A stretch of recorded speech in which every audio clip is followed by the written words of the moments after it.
Millennium Item. Pada zaman dahulu kala, di masa daratan pasir Mesir kuno, di bawah kepemimpinan Faraoh Aknamkanon, Mesir sedang dalam masa krisis yang sangat besar. Pasukan musuh berskala besar mengepung wilayah Mesir dan siap untuk perang. Faraoh Aknamkanon memerintahkan para pelayannya untuk melindungi tanah Mesir dengan membuat 7 Millennium Item berkekuatan magis. Berdasarkan catatan kuno di Millennium Spellbook yang dia temukan, saudara Aknamkanon, yaitu Aknadin, bertanggung jawab akan proses pembuatannya. Di tengah pengerjaannya, Aknadin tidak sepenuhnya jujur kepada Aknamkanon bahwa 7 item mistis ini memerlukan 99 jiwa manusia sebagai tumbal dalam pembuatannya. Alhasil, desa Kul Elna menjadi korban demi pembuatan Millennium Item. Aknadin dan pasukannya membantai penduduk desa dan menggunakan darah, tulang, dan daging para penduduk untuk dilebur dengan emas demi pembuatan Millennium Item. Dan jiwa para penduduk Kul Elna terperangkap di neraka untuk selamanya. Lalu terciptalah 7 Millennium Item berkekuatan mistis dan legendaris. Aknamkanon memegang kendali atas Millennium Puzzle yang memiliki kekuatan untuk memberikan penggunanya akses jiwa ke Faraoh dan meningkatkan kemampuannya. Sementara ke-6 Millennium lain dipercayakan kepada pelayannya, para High Priest, untuk dijaga. Millennium Key dijaga oleh Shimon Muran, memiliki kekuatan untuk membuka dan mengendalikan pikiran orang lain. Millennium Eye oleh Aknadin memiliki kekuatan untuk membaca pikiran orang lain dan melihat masa depan. Millennium Necklace pada Priestess Isis memberikan kekuatan kepada penggunanya untuk melihat masa lalu dan masa depan. Millennium Rod pada Seto memiliki kekuatan untuk mengendalikan pikiran dan perbuatan orang lain. Millennium Scale pada Karim memiliki kekuatan untuk mendeteksi isi hati seseorang dan menimbang dosa milik orang lain. Dan Millennium Ring pada Mahad berfungsi sebagai kompas dan memiliki kekuatan untuk melihat pikiran orang lain dan memanipulasi pikiran dan perbuatan mereka. Dengan menggabungkan kekuatan ke-7 Millennium Item, Aknamkanon mampu memanggil pasukan monster kuat yang dapat membasmi prajurit musuh yang menyerang Mesir. Namun, setelah mengetahui kekejaman di balik pembuatan Millennium Item itu, Aknamkanon melakukan penebusan dosa dengan mempersembahkan jiwanya pada dewa Mesir dan memohon pengampunan atas anaknya Atem karena Atem tidak ikut campur dalam dosa ayahnya. Ketika Aknamkanon tutup usia, Atem, anaknya, mewarisi tahta Faraoh dan menerima Millennium Puzzle, dan Shimon mewarisi Millennium Key pada Sadi. Beberapa lama kemudian, Thief King Bakura, satu-satunya orang yang selamat dari pembantaian desa Kul Elna, mencuri artefak suci Diadang dari makam Aknamkanon. King Bakura menggunakan kekuatan Diadang untuk memanggil iblis yang tercipta dari jiwa penduduk Kul Elna. Iblis itu bernama Dayebon. Para High Priest datang untuk menyerang King Bakura dan Dayebon. Dayebon bertarung melawan Mahad, dan di tengah pertarungannya, Mahad yang terpojok terpaksa harus mengorbankan dirinya dan bersatu dengan Magician of Dark Illusion menjadi Dark Magician. Millennium Ring terlepas dari Mahad dan diambil oleh King Bakura. Dark Magician pun mampu mengalahkan Dayebon. King Bakura melarikan diri dan menggunakan kekuatan Millennium Ring kepada Millennium Eye yang dimiliki Aknadin, yang membuat pikiran Aknadin teracuni oleh sifat jahat King Bakura. Aknadin yang telah teracuni pikirannya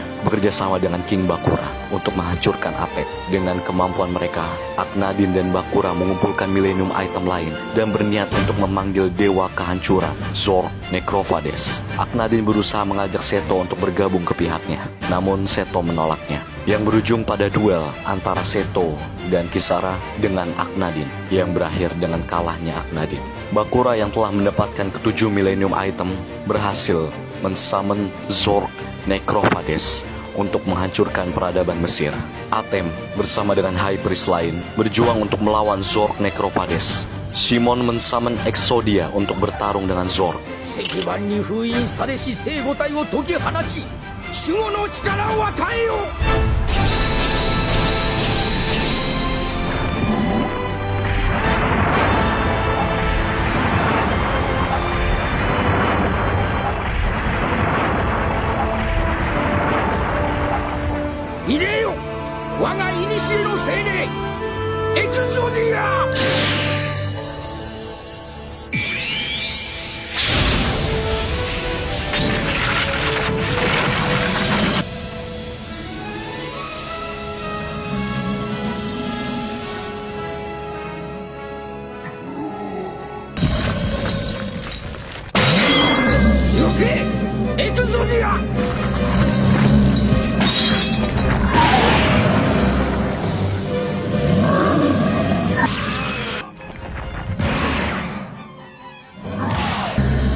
namun Zord mampu mengalahkannya. Lalu Atem memanggil ketiga dewa Mesir, Obelisk the Tormentor, Slifer the Sky Dragon, dan the Winged Dragon of Ra untuk melawannya. Namun lagi, ketiga dewa Mesir tidak mampu melawan keganasan Zord. Pada akhirnya, Atem mengorbankan dirinya dan menggabungkan ketiga dewa Mesir untuk memanggil Horakti, the Creator of Light. 三剣人など我が敵ではないわ。そして今ファラオの名のもとに神を束ねる。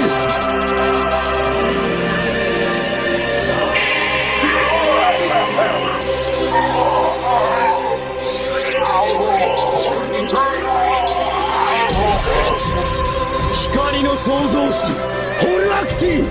ホルアクティ。闇よ消え失せろ。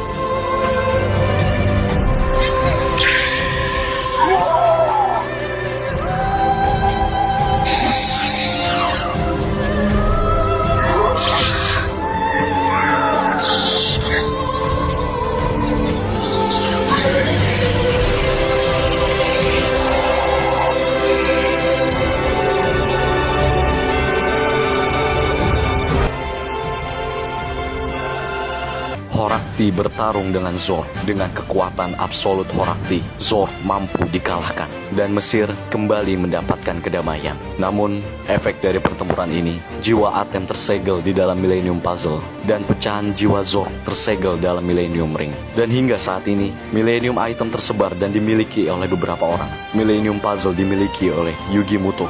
Millennium Eye dimiliki Pegasus. Millennium Scale dan Millennium Key dimiliki oleh Spirit Shadi. Millennium Rod dimiliki Marik. Millennium Ring dimiliki Bakura. Millennium Necklace dimiliki Isuzu Istar. Dan apakah Millennium Item akan terkumpul kembali seperti dahulu dan menyebabkan kehancuran? Itulah kisah di balik Millennium Item yang penuh dengan darah dan kehancuran.